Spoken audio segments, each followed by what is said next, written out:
asked Brunson if he felt head coach Tom Thibodeau was the right man to lead his team to the next level of championship contender in his post-game press conference after the crushing Game 6 defeat. He was left in disbelief by the question. Jalen, talk to me. You talk about the confidence, obviously. I feel like nobody takes more criticism than Tom. And this team obviously has turned around during his tenure. Do you kind of feel that going forward, he's the same guy to lift you guys the rest of the way, that next level? Is that a real question right now? You just asked me if I believe that if he's the right guy. Yes. Thanks, guys. Come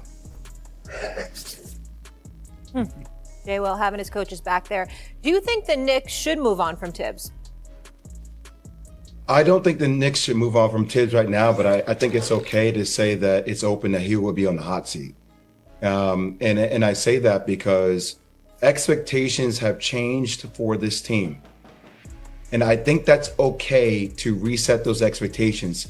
Tibbs has been trending in the right direction, but I think there are some things that you need to see do also combine with personnel, and that's on Leon Rose and Worldwide West to make sure that the personnel fits to give the Knicks the best opportunity to win a championship. But I think you need to see some innovation from his offense. I said it earlier at the top of the show, S.A., 90s basketball in the age of 2025 is not going to get it done. And I'm talking about offensively and defensively. Like, there is an extreme called load management that we loathe at. There is an alternative to that extreme on the opposite end, which is called physical exhaustion and being tired. And that's what we saw. We gave the stat of 770 more minutes than the opposing Indiana starting five. That's what the Knicks starting five had played more. That's equivalent of 16 and a half games more. And that can't not be the case. It's not sustainable. So I think having pressure, understanding that we don't know how our window is, but we need to see these improvements made coaching wise, schematically, in order to give us the best odds this upcoming season is an okay standard and expectation I think the Knicks should have. The quick and obvious answer to this is that the New York Knicks should not move on from Tom Thibodeau. He has proven to have a conversation because it's not really about that whether or not Tom Thibodeau is a damn good coach who has done his job. It's about knowing that there's somebody out there that is just better. And when you bring up those kind of names, there is nobody in basketball circles that would tell you that Tom Thibodeau is a better coach than a Rick Carlisle, a Ty Lue, or an Eric Spoelstra. They just won't do it. Having said that, that doesn't mean that he deserves to be gone. And with them not being available, he certainly shouldn't be let go. But the other reason he shouldn't be let go is because, by and large, this is not his fault. Karl Anthony Towns is not known as being a defensive-minded player. Jalen Brunson certainly is not that either. The New York Knicks were a liability defensively when it counted most because they didn't have the personnel. That's on Leon Rose. Leon Rose is the one that not only decided to pair those players together, and obviously Tibbs had to buy in, but he was also somebody that gave up 5 first-round picks, 4 unprotected, in order to do it. So when we look at immediate accountability, you want to give credit where credit is due. You're not calling for anybody to be fired or anything like that.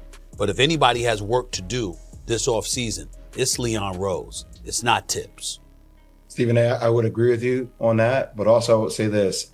If the best player for this guy's team is not available, there's going to be a situation next season where Ty Lue's going to be like, what am I doing here with the Clippers? Yeah. And if that guy becomes available and you're still having the same... That's a different discussion. Gotta leave it That's there, a different guys. discussion. Gotta hit the top of the hour. Coming up, a fresh live hour of First Take. Jalen Brunson and So he's frustrated by the question. And look, the NBA playoffs are so unlike the regular season in that literally every decision, every matchup, everything that happens, we micro-analyze, and I understand that. And so if one comes out of this series saying, there are things that I think Tom Thibodeau got wrong, well, I'm having no debate about that. Obviously, every coach makes decisions in the moment, and sometimes they prove not to have been the right ones. The idea that there are people who want to run Tom Thibodeau out of town after what he has done for this franchise the last 2 years, after how they have been dormant, they have been non-existent for such a long time, I cannot comprehend that thinking. It is the idea that Tom Thibodeau is with Jalen Brunson and Leon Rose, those are the three pieces that are the foundation of why the Knicks are now relevant again and now in contender status again. Because before that, you couldn't say any of those things about this franchise. They had gone 8 years without making the playoffs. They had been going through coaches after coaches after coaches. He has won 50 games in back-to-back seasons. The last coach to do that was Pat Riley, going back to the early 90s. Getting out of the first round every year. All the things that he's done, 51 wins this season, beating the Celtics the way they were able to do, stealing games on the road to start that series. There's a lot of positives about Tom Thibodeau that people want to just address and say, well, any coach would have done that, which is absolutely ridiculous. And by the way, next season, after a handful of wins, he will be third all time in franchise history in wins. Third all time. It is Red Holzman, who won the 2 championships, Joe Lapchek, who's a legend, and then Tom Thibodeau, not Jeff Van Gundy, not Pat Riley. So think about that for a minute. This is what the man has done. And the most important thing I'll say is this. The best player on the team, the franchise player, just walked away from the podium saying, are you serious about that question? That's him saying, absolutely, he's the coach for this team. Yeah. So I don't think we need to spend a lot of time on that, right? I don't think anyone in this conversation is going to say the Knicks need to make a coaching change and that's how they get over the top. They ran into a team that people, Brian Windhorst said, before the playoffs began, he said the Indiana Pacers are a contender, a championship contender hiding in plain sight. Yeah. The Indiana Pacers and Oklahoma City Thunder are the 2 teams that have the best record in the NBA going back to January 1st. That's why they're in the finals. They had some advantages over the Knicks. They exploited them and they won. Here's the question, Jay Will. Do the Knicks need to make an aggressive play for Giannis? Let's face it, that's what the conversation is going to be. Do they need to make an aggressive play for Giannis in order to try and take that next step that this franchise has not taken in now 52 years? Brittany, yeah, I believe that they should go for GA. But a couple of things. Number one, thank you for giving Rick Carlisle and the Indiana Pacers a shout out. They deserve it. They actually won the series. Siakam being MVP, Tyrese Halliburton being special. And I think, first off, that deserves praise, right? We should be talking about that. Secondly, just to engage in this conversation, like, why can't we question Tibbs? Like, and I get it, guys. I understand that, he's got back-to-back 50-win seasons, and Alan, your stats are okay. It's okay to question your head coach. It's also okay to understand context that matters about getting over the hump. Jalen Brunson's dad, Rick Brunson, is his assistant coach with Tibbs. He's part of the reason why Tibbs is there. I love Jalen Brunson's loyalty. I understand it. I respect it. But it's okay to ask if his style of grit and grind coaching, really not building out a bench, is the right answer to helping the Knicks win a championship. That's why we are here. We're discussing the Knicks winning a championship. It's been a good year, but is it a good year enough to get over the hump? It's okay to ask that question. Love that Jalen Brunson's energy is like, no, what are you talking about? But it's our job to critique whether Tibbs can actually get them over the hump. And I'm not so sure about that, guys. And it's okay if you're not so sure about it. Nobody's overly confident saying that his style or his strategies, just employing his bench over the last 3 games, is the right style or strategy to help them win a championship. I don't see the problem with questioning that at all. Okay, so we should then talk about this, because that's a good point and it is well made. And he has been a head coach for a long time in a lot of different places, and his team hasn't won a title, hasn't made it to the finals, and there is sometimes the biggest compliment that he gets paid, which is he gets the most, maximizes what a roster is capable of during the regular season, then does not lend itself to being at its best in the postseason for any number of reasons. It is not an unreasonable thing to say. I shouldn't have shut it down. You're right, Jay. What do we want to say about what Jay just said? I think Jay and Han are both correct. I don't think that Tibbs should be moved, but I also think the nature of being a competitive athlete at every level or a part of a competitive organization, let me clarify, because it's not just about the players. The coaching staff is not immune from going back and studying their own tape as well, right? Will Tibbs have the opportunity to look at this series, even go back to Boston and Detroit and grow from some of the decisions, evaluate how perhaps he can have the relationship, or continue, I should say, to have the relationship with Jalen Brunson that it is perceived that he has? Yeah, and part of that is, In this series, you needed to see Jalen get off the ball a little bit more. You needed to see this bench get a little bit more burned. Why did it wait until the Eastern Conference Finals for that to happen? And so if he is continuing to be the professional and the coach that is setting the records that Han pointed out, then he should be evaluating himself in tandem with Brunson, his coaching staff, and Leon Rose, especially if this roster is not going to change this summer. It's always easier said than done. Remove the coach and you'll get better, because whoever the new coach is going to be, who's it going to be? Who's the new coach?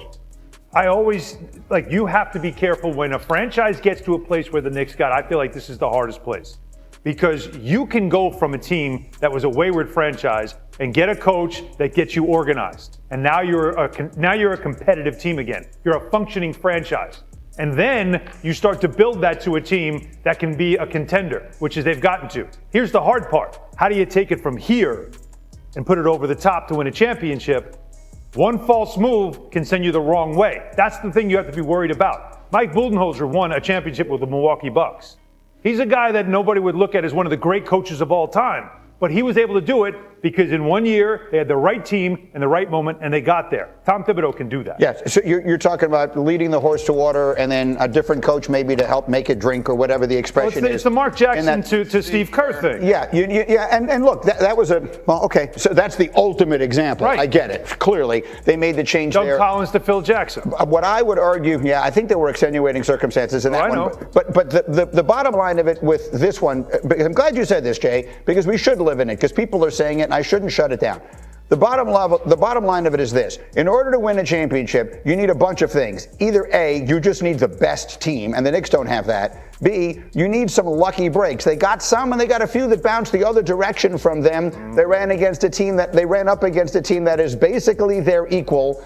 They gave a game away early in the series on a series of kind of crazy plays. Maybe they stole one a little bit later. Jay, are you suggesting that if you were running the New York Knicks right now, if you were Jim Dolan or Leon Rose or whoever it is that makes these decisions, you'd be giving serious consideration to making a coaching change?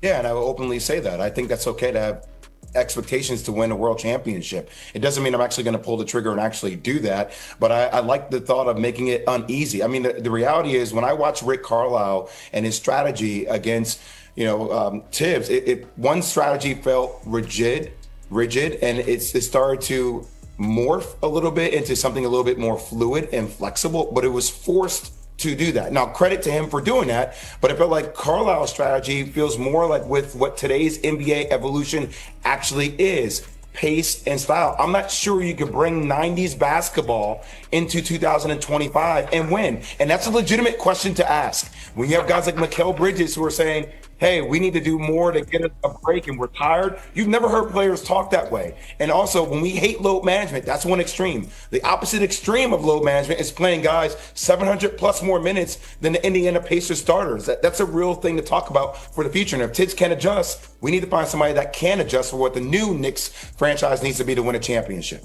He adjusted in series by adding more players to the rotation and playing a better rotation. They won 2 games out of 3 in that. Once he did that game 1 they chased. They were up 17 in that game. They chased that game 1. That was the biggest issue. That was the issue. But he opened up. He was playing 10 guys by the end of the series. Imagine if you had built your depth a little bit earlier in the season and guys felt more comfortable. I mean, you've heard a lot of players talk about how rigid Tibbs gets and his trust. And he has a short leash, and when he doesn't trust you, he just yanks you. And so you could build that roster and that depth up throughout the course of the season to be better prepared for the playoffs. I'm just saying. Be careful what you wish. I think those are fair observations on Jay's part. I just would, again, it's not as if the Pacers turned a new leaf versus the Knicks. This is the best bench unit, or second best, whatever it is, bench unit in the league. Like, they always had pace. They had a level of continuity. Mm-hmm. Yes. Does it allow you something? What's your favorite team? Comment below, and if you like the video, please leave a like. This really helps the channel grow and brings you even more content. Oh, and if you're not subscribed yet, what are you waiting for? Click the subscribe button and activate the bell to receive all notifications. With each game, we notice that the NBA is getting more competitive every day, and all the teams are looking for reinforcements to win the championship.